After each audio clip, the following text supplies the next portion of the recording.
What is up, YouTube? We are back with another video.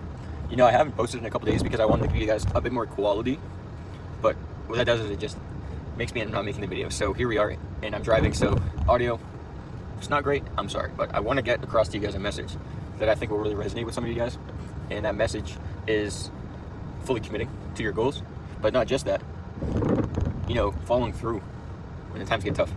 Now, what I want to talk about is why it's so important to do so, especially over the long term. You see, I think oftentimes we get so caught up in the micro, we get so focused on the fragment of second moments that are occurring right now, or that just occurred, or that are about to happen in the future. But we're not looking at that big picture. And because we're not looking at the big picture, we're giving too much attention to the small things.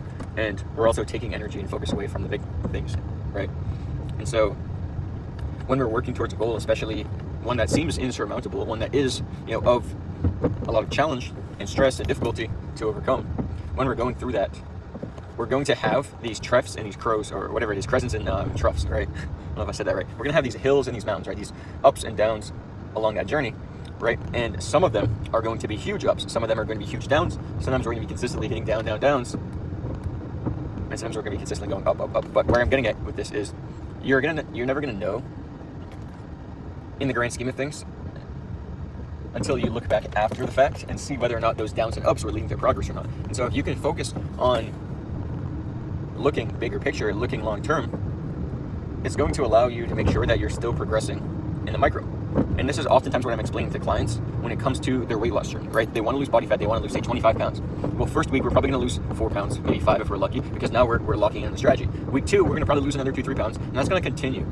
And then probably around week 4 or 5, we might only lose a pound, right? The following week, we might just lose a half pound. The week after, you know, we might just lose another half pound, and we might be like, what's going on?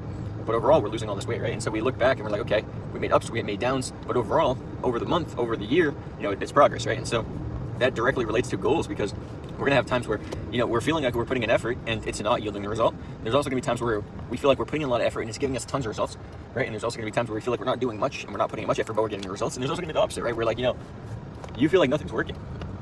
But you need to look more macro and look over the grand scheme of things, right? Like, has your situation improved? Has it gotten better? Have you improved, right? Maybe your circumstances haven't shifted entirely just yet, but have you improved? Okay, boom, then if so, that's perfect, because if you're improving, then it's just a matter of time before the goals you want catch up with that, right? And so if you are focused on looking over the macro, it's gonna make sure that you're not stressing yourself out over the micro and the small ups and downs, whether that be on the scale, in the mirror, on the graph, whatever.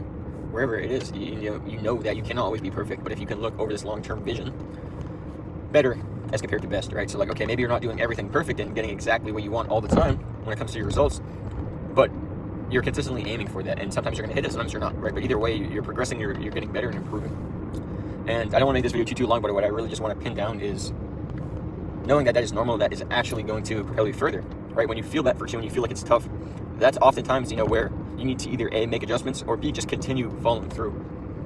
Because again, if we're looking over this long-term scale, then we're going to see that the results we're going after, if we're applying the actions, are coming.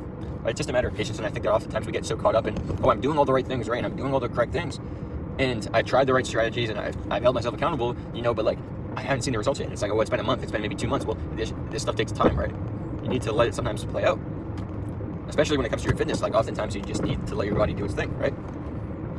And I think that we oftentimes get so caught up in the micro, and this oftentimes, you know, pulls us away from the macro. And so we might try to be perfect this week with our nutrition and with this one meal that we ate, but then over the rest of our life, you know, we're letting all these negative things come in because we're just not filtering it correctly.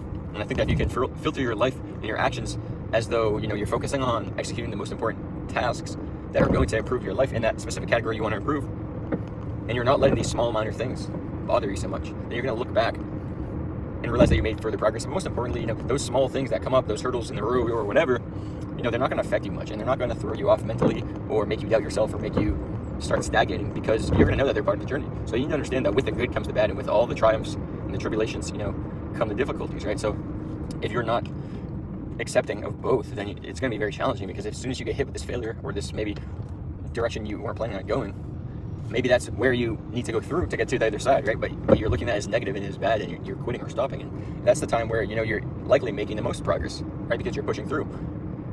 And so I need you guys to understand that if you can look over, you know, the macro, the long term, while still having that dialed in focus on the micro, but just not letting these things affect the macro, knowing that, like, okay, I've been doing this for X number of months or years, the results are coming. It's just, not the way I want. So like I can either choose to optimize things and get them a little bit quicker and get those results faster, right? Or I can continue, waiting, but putting in the consistent actions. And with doing that comes that success that you're looking for.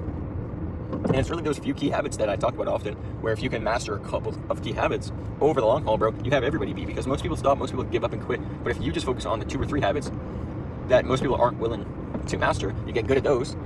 Maybe you're not the best at all the small things, right? But like the less important things, but you're improving and you're continuing to weather the storm and continuing to go. And that's most important, because most people don't even go, right?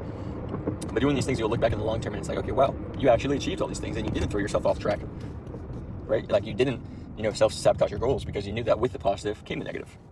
And if you guys can really get that through your head, like with every difficult time I'm going, every difficult situation, everything that I'm going through, it's a learning lesson and it's also allowing me to improve, then you'll never lose. So know that with every single time that you fail, every single time that you mess up, there's a lesson to be learned from that, and there's a way for you to improve your life from it and to get feedback and maneuver the way you want. And yeah, boys, that's it. That's the video for today. Lock in on yourself and your dreams, because bro, nobody's gonna do it for you.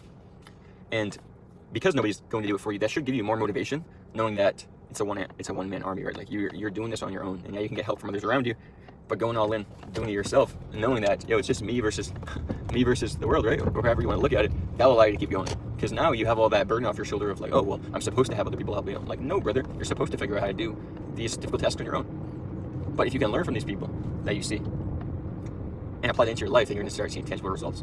So go all in on yourself, because you truly never know until you're on the other side. And for those of you guys that want to check out my Instagram, it is JaceRobinFit. But yeah, thanks for staying till the end, ladies and gentlemen, and stay for the next one.